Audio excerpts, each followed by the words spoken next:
গত ঈদের মধ্যে আমার বড় বাচ্চাটা ডাক দিয়া বলে, মাগো এবারের ঈদে আমাদেরকে কাপড় কিনিয়া দিতে হবে। আমি ডাক দিয়া বললাম, বাবা গো না, আমার কাছে সেই সামর্থ্য নাই, তোমাদেরকে কাপড় কিনিয়া দেওয়ার মতো সামর্থ্য আমার কাছে নাই।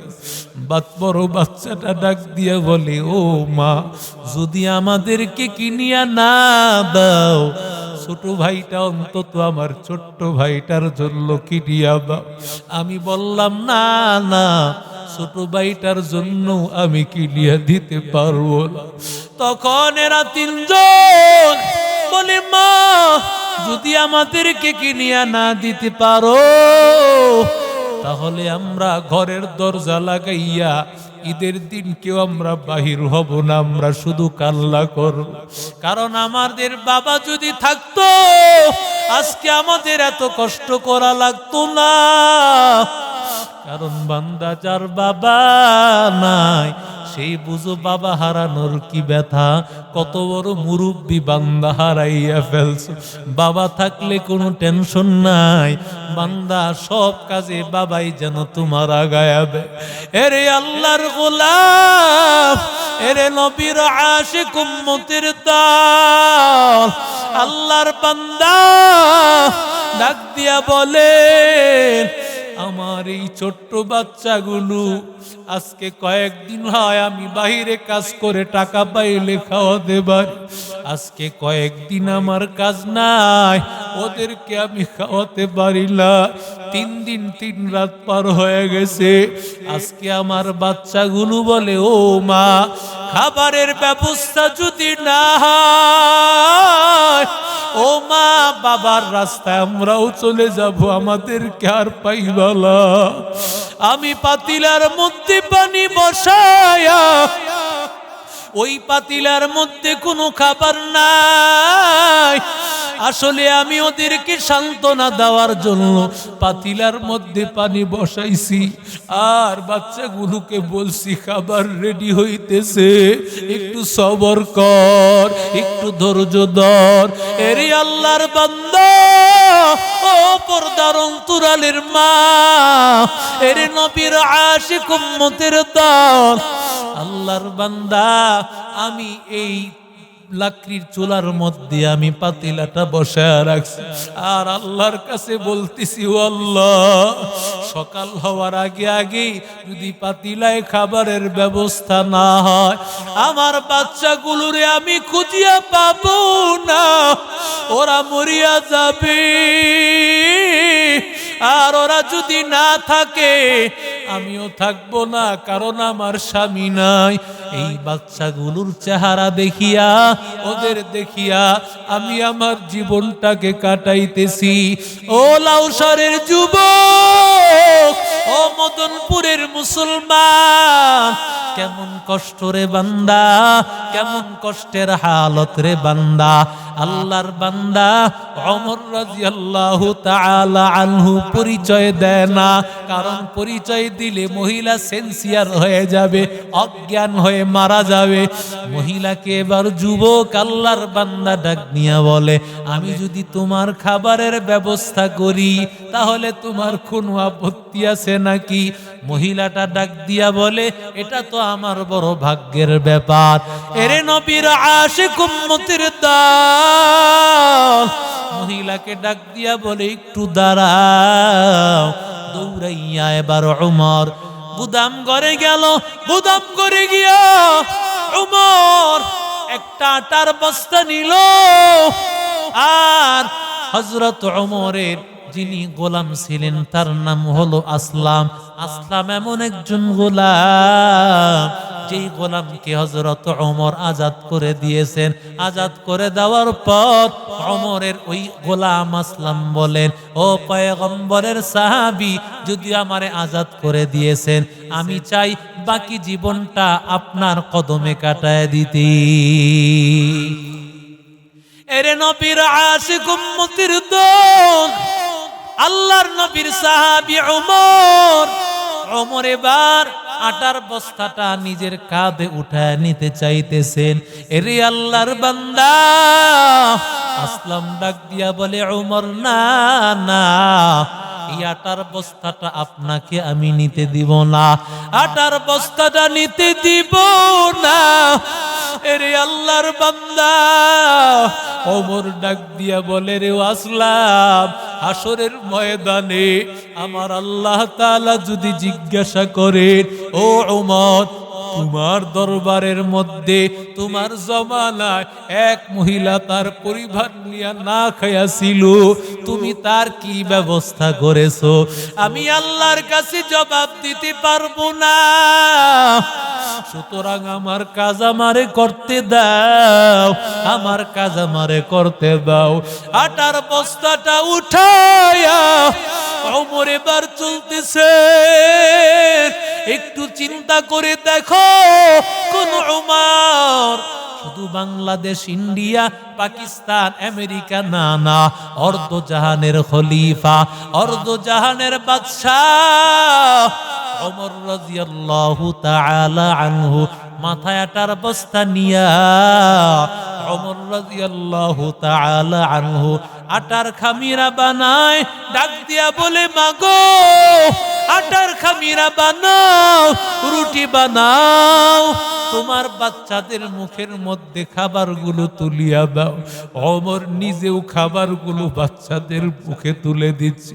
এই বাচ্চাগুলো কান্না করতেছিল, ওমর বাচ্চাগুলোর মুখে যখন খাবার তুলে দেয়, বাচ্চাগুলো হাসতেছে আর ওমর কান্না করতেছে। বাচ্চাগুলো হাসতেছে, ওমর কান্না করতেছে। এবার খাবার খাওয়ার পর তৃপ্ত হয়ে গেছে, ডাক দিয়া বলে, মা খাবার শেষ হওয়ার আগে আমারে আবার খবর দিবা, খাবার শেষ হওয়ার আগে আগে আমি আবার খাবার পৌঁছায় দিব, সারা জীবনের জিম্মাদারি আমার। এটি আল্লাহর বান্দারা, মহিলা ডাক দিয়া বলে, ও যুবক, কি তোমার পরিচয়? আমি সাধারণ একজন যুবক, মানুষের খেদমত করে থাকি। কয়, যুবক একটু দাঁড়াও, তোর কাছে আমার একটা কথা। দুনিয়াতে যদিও ওই জালেম ওমরে দেখতে না পাই, কিন্তু তোরে সাক্ষী রাখলাম, হাসরের ময়দানে আমি ওই জালেম ওমরের বিরুদ্ধে মামলায় আল্লাহর আদালতে কাঠগড়ায় মামলা করে দিব।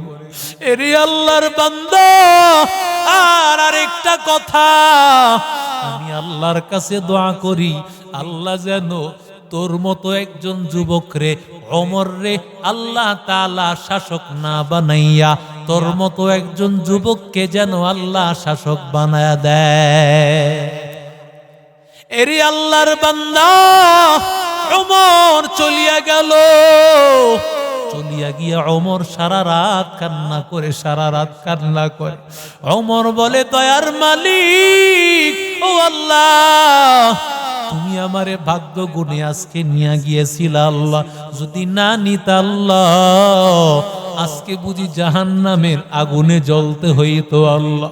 এরে নবীর আশিক উম্মতের দল ওমর সকাল বেলায় রাজকীয় ক্ষমতায় বসছে আর সেনাবাহিনীর একটা দল পাঠায় দিয়েছেন, তাড়াতাড়ি যাও, অমুক শহীদের পরিবারকে গিয়া সালাম জানাও, আর গিয়া বলো আমি আমিরুল মুমিনিন ওমর তাকে তলব করেছি। সবাই গিয়া হাজির হয়ে গেল। এমন সময় মহিলাটা ফজরের নামাজ পড়িয়া আল্লাহর কালাম তেলাওয়াত করতেছি। আল্লাহর বান্দী আল্লাহর কালাম তেলাওয়াত করতেছেন, কোরআনের আওয়াজ। এমন সময় দরজা আওয়াজ, কারা? কয়টা অমুক শহীদের পরিবার নাকি? বলে হা। কয় আমিরুল মুমিনিন ওমর তোমারে তলব করছেন। মহিলার খবর হয়ে গেছে, গতকালকের যুবক বুঝি আমার বিরুদ্ধে মামলা দায়ের করেছে, ওমরের কাছে খবরটা লাগাইয়া দিয়েছে। এরে আল্লাহর বান্দা, এরে নবীর আশিক উম্মতের দল, আল্লাহর বান্দি, এবার আল্লাহর বান্দি বাচ্চাগুলোকে রাখিয়া কিভাবে যাবে? কারণ মহিলা মনে মনে তো তার কল্পনা হয়ে গেছে, ওমর ডাকছেন বুঝি আর আমার এই বাচ্চাগুলোর চেহারা দেখা হবে না, বুঝি আমি দুনিয়াতে বাঁচা হবে না। আল্লাহ তাআলার কাছে দুহাত তুলে কান্না করতেছে, ও দয়ার মালিক, ও আল্লাহ, আমার বাচ্চাগুলোর জিম্মাদার তুমি হইয়া যাও, এই বাচ্চাগুলোকে তুমি হেফাজত করিও। এবার মহিলাটা কান্না করতে করতে যাইতেছে রাস্তা দিয়া, আর আসমানের দিকে তাকাইয়া আছে। এরে আল্লাহর বান্দা, মহিলাটা যখন ওমরের সামনে দাঁড়াইছে, চক্ষুটা মাথাটা নিচের দিকে দিয়া আছে।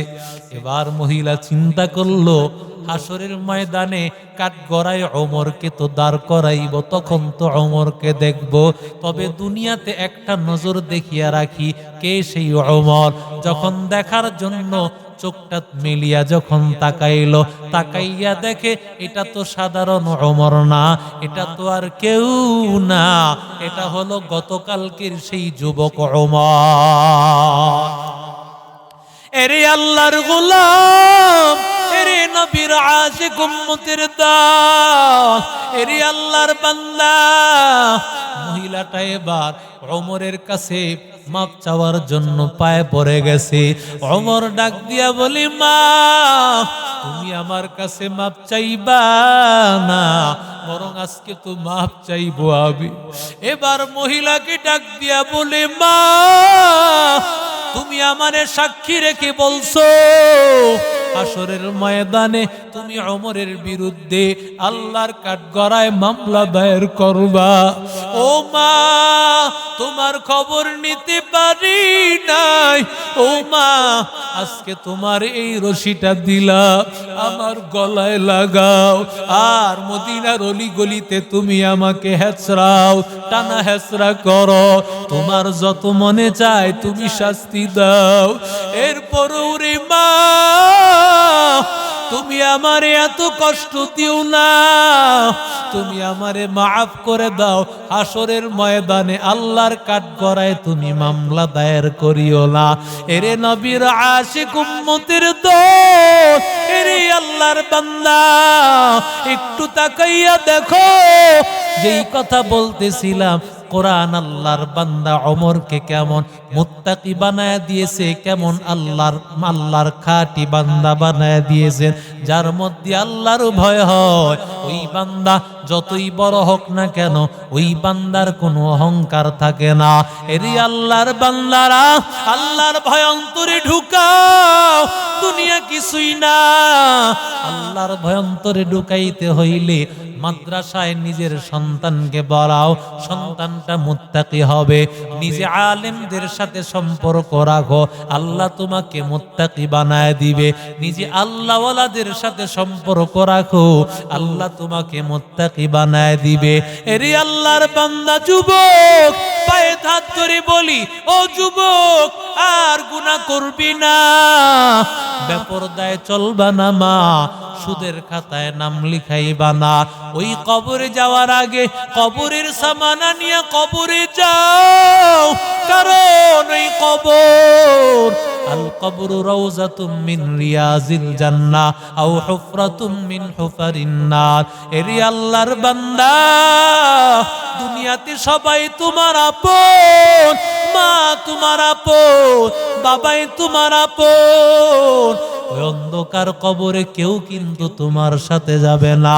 ওই অন্ধকার কবরে আমার আল্লাহ একমাত্র আপন, আমার আল্লাহকে আপন বানাইয়া অন্ধকার কবরে যাও, আমার আল্লাহকে আপন বানাইয়া যাও। এরে নবীর আশিক উম্মতের দল, এরে যুবক আল্লাহকে আপন বানাইয়া যাও।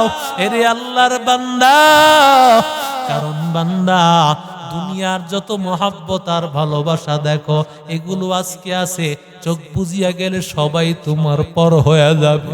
ভাই তোমার আপন, বোন তোমার আপন, তোমার বন্ধু বান্ধব তোমার আপন।